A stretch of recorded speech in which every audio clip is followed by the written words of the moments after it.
when I was 2. We were at Kmart. I was in a stroller. We bought whatever we were gonna buy, and we walked out of the store. And all of a sudden, they look in my stroller, and there's 2 Village People records in the stroller. And I stole the records. We already been out the store. They could have just left. They went back and they paid for it. And they walked out of the store, and they looked at it and they saw 2 more records in the thing, and they were just like, let's just go. Because if they go back in there and get it, they're just gonna look like crazy people.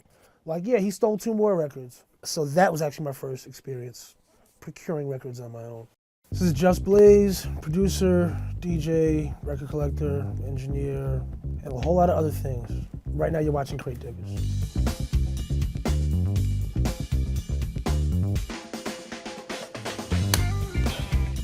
I had a cousin who was around for a lot of the early stages of hip hop. So what he would do is he would buy the 12 inches. And then when the album would come out, he would give me the 12 inch because the 12 inch was old. And he just wanted the album. So that's where a lot of my early record collection came from, was from him. I want to say that was the summer that like Nation of Millions was out. Yeah, it was that summer because my aunt bought me the tape. And I want to say maybe He's the DJ, I'm the Rapper had come out earlier that year. It was around that time that I started realizing that like these records in the attic that I was playing had some of these same beats that were on this Public Enemy album, on this Jazzy Jeff album. It just started to click like, oh, they're taking these records and they're making new records out of them. Aha, what's on this? This is dope, this is dope. This is very dope. Couple dope breaks out here. So we're here at the record room at Stadium Red. This is one of my good friends, Big Jack. This isn't all the records. This is everything that we've got in the files so far. Every once in a while when I need some inspiration, we come here and we just go through the shelves and dig through them and see what we can't find.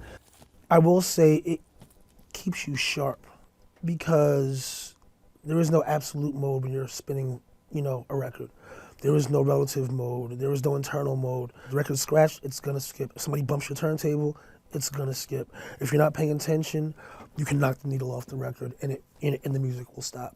So it keeps you sharp. So it's definitely a whole different skill set playing, with vinyl. There's something dope on here. I don't remember what it is. I don't remember what's on here. There's something really fresh on here. I don't know if it was cleared, so we're not gonna get into that. I didn't know I had this. There's something really fresh on here, but I never got around to using it. There's plenty of records in here that I have used, but there's also a ton that I haven't used yet. This is actually the record that I sampled for December 4th. Not a super rare record or anything like that, but definitely a piece of history. I used to get like a quarter a week. I was like a little allowance or whatever, and I saved that up. I saved like half of it. I want to say albums were like $5 at the time. So I probably saved up for like 2 months, and I had like $2. All I wanted was the first Run DMC album. And my cousin had his, but I wanted my own. I had like half the money, my mother gave me the other half, and we went to the store and I bought that album. I just love music, so, and she was always cool with that. So she got me that Run DMC album, and then I want to say I also got that day Fantasy 3, It's Your Rock. Stark Reality, Hoagie Carmichael's Music Shop. Very, very rare. If you find a copy, you're paying them, what do you think, like $700 maybe? From 5 to 1,000 sometimes. Right, yeah, I've seen it go for up to 1,000. The average that I've seen is usually like 6 or 7. The 2 records that I've ever paid the most for were this and the Big Daddy Kane 12-inch super rare record. But it's not dope because it's rare, it's dope because it's dope. And there's a ton of great samples and loops and chops and sounds on here. I used this. This is the J. Giles Band, Bloodshot. Again, not a super rare record, but it has the South Side Shuffle, which I chopped up many years ago for Saigon's debut album, Greatest Story Never Told, for a song called Come On Baby, which featured Swiss. And as soon as I put that needle down on side 2 and I heard that, do you want to dance? I was like, and then they started screaming, ah, and I was like, yeah, I have to make something out of this. I have no idea. I mean, my childhood record collection, unfortunately, is no longer with me. It was a storage incident. And that was every record I'd ever had since I was a kid, up until 98, 99. I know that was about 7,000 records. It was only about 2 crates worth of like sampling kind of stuff. Everything else was every hip hop and house record that had come out pretty much. I used to have a rough exact number. It was about 25 to 30,000. I didn't even realize I had that many. I went to Rutgers, And when their radio station got rid of their vinyl, or a large amount of it, I went home that day with about at least like 300 or 400 records. And it was one of those things where it was like, I don't even have time. I'm not gonna go digging through the garbage. I'm just picking up boxes and going. I once bought a collection of like 8,000 records at once. Sean J. Period, who was a producer, he was dumping off a lot of his collection, or the majority of his collection. I think he had sworn off sampling, so the records were of no use to him anymore.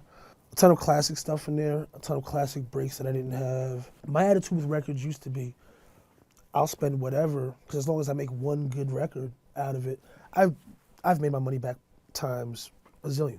So, which still holds true, but then there's, like I said, there's the issue of space, you know, and that's where things got a little weird. I started having to dump stuff off. At home, there's maybe about 200 or 300 stray 12 inches that just haven't made their way here yet. And then all the 45s for the most part. Eventually, I'd like to get them all here. I'm keeping them at home for now, but they're just taking over my living room. It's pretty insane. It's just, my living room is more so of a record room at this point. Like the floor, it's neat, it's organized, but it's just a giant, massive boxes in the middle of my living room floor. Aha! And here we have the Little Boy Blues, which features Seed of Love, which became public service announcement, pretty much one of my signature records. And again, as soon as I heard Seed of Love, I knew that that's what was missing from the Black Album. This is interesting. So I was digging in Australia. It's not hip hop related at all. You know, those of us who grew up in the 80s will remember the Lost Boys, the movie. And if you remember that one scene where Tim Capello is greased up on the beach playing the sax, that song was called I Still Believe. I bought this record just on a whim. And when I got home and I put it on the turntable, and I hear the song and it's familiar, but it's different. And I'm like, it's the song from that he's performing.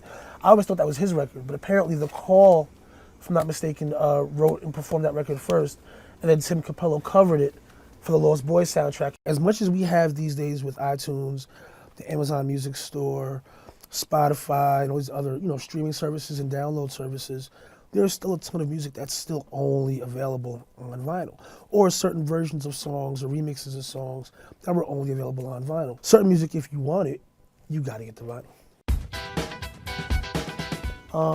What else we got here? All I'm gonna say to this is shout out to Large Professor. I'll leave it at that. It's like a boogie classic album. There's also something very dope that I believe Alchemist may have grabbed from here. For me, I'm a collector by nature, and that's why I have to be very careful, because it is very easy for me to get sucked right back into that. I don't have the Ken album that has Vitamin C on it. I need that. This is a Soon Over Babaluma, which is also dope, but I really need the album that has Vitamin C, which I can't remember the name of it. I used to collect sneakers. When I collected sneakers, I had like 4,000 pairs. I live in a New York City apartment. It's a nice sized apartment, don't get me wrong, but it's still not a house. And stuff was just taking over. I've always loved music, I've always loved records. So it satisfies that, you know, that part of my psyche that drives me to do that. Baby Don't You Cry, which was used by Large Professor from Main Source in Looking Out the Front Door. I was just told the other day that record, if you find it, can go as high as $4,000. It's crazy because it's only worth that much money because Large used it, and it's so rare. And I've seen that happen with records that I've sampled. You know, like the Bobby Glenn record I used for Song Cry went up. The Bobby Bird record got bootlegged after The Blueprint came out, and You Don't Know came out. The Tom Brock album goes for a bit more money now. I've seen certain records that I've used shoot up in value. That's part of how the game goes, but $4,000, I'm like, wow. This is dope. How to Belly Dance for Your Sultan. It's just, you know, traditional belly dancing music, and it's like an instructional thing. And then all of a sudden, out of nowhere, these drums just come in. It's super dope. Like, I'd love to play this out somewhere. Old friend of mine, Pat Viala, sampled this version of If This World Were Mine from Memphis Bleak. It's the first song on his first album. I think it's called Who's Sleeping on Bleak. Love that sample. It's one of those few samples that I wish I had gotten to first.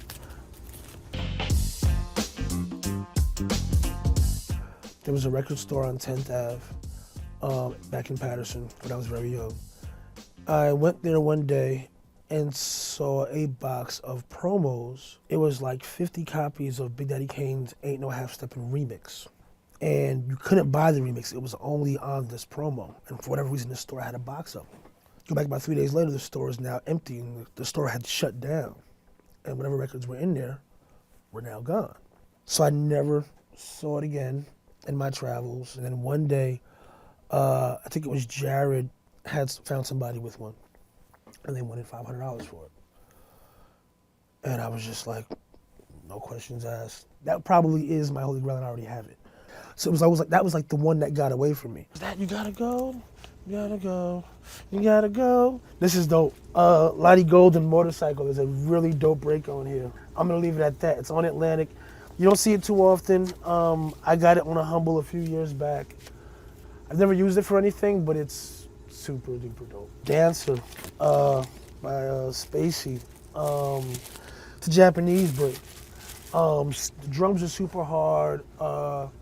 Real dope bass. There's a lot of cool songs on here, but Dancer is like really the one. You don't see this too often. It usually goes for maybe anywhere from like $40 to $60. I just found a couple of Mondre albums. And there's a song there called Opus 5, which used to be a B-boy anthem, which is also one of the records that Jazzy Jeff and the Fresh Prince had a routine that they used to do off of that record, where he used to blend jive rhythm tracks with Opus 5. And that's where I learned the concept of the breakdown in DJing. It's this technique they used to do where you pull the record back every other beat. And I learned that from listening to Jeff's routine. This is pretty dope, the Moonrakers. You don't see this too often. Two dope breaks on here. Interesting story is the break that I got from this. When Aaliyah died in that plane crash, she was on her way to come meet me in the freeway to do a remix to More Than a Woman. She had left her video shoot, and I guess it was in the Bahamas, I think, and we got a call saying, she just got on a plane and she'll be at the studio, in an hour or two. And then 20 minutes later, people on the radio saying that she died, and we didn't believe it because we had literally just got off the phone with her people and got confirmation a few minutes later that it was true. But the remix that we were doing, the break came from that Moonrakers record. Rest in peace to Aaliyah. It was super sad. So I happened to be in Atlanta, and one of my good friends who's also a record dealer, Gene Brown. So I hit him and I'm like, yo, listen, I'm gonna do this 45 party. I have some stuff, but we should meet up and bring some stuff with you. I was planning on buying maybe like 50 records from him. I left Atlanta with 445s. So I had to go home with the boxes that I come back with from Atlanta, take all of my records, dump them in those boxes, then I showed up at this party. Most people when they play a 45 set, they come with a little record box, maybe a bag. I came through with 5 boxes. They look at me like I'm nuts. And it was my first time actually spinning a 45 set. So it took me a minute just to find my groove.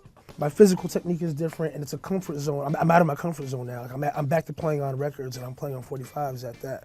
So I was off for about 20, 30 minutes just getting my bearings. Once I got in it though, I was in it. And I just started going back every week. And it, like going there kind of got me back into record shopping. And I started finding myself walking past record stores again and going in and buying stuff. And I'm like, oh my God, it's starting over. I swore I was out. I swore I was done with this. And now here I am, buying records again. As soon as you think you're out, they pull you back in. But it's the difference in it this time is that I'm back to buying records for enjoyment and DJing, as opposed to like looking for breaks, digging for this and digging for that. Now it's just like, oh, I like this song, I'm gonna buy it.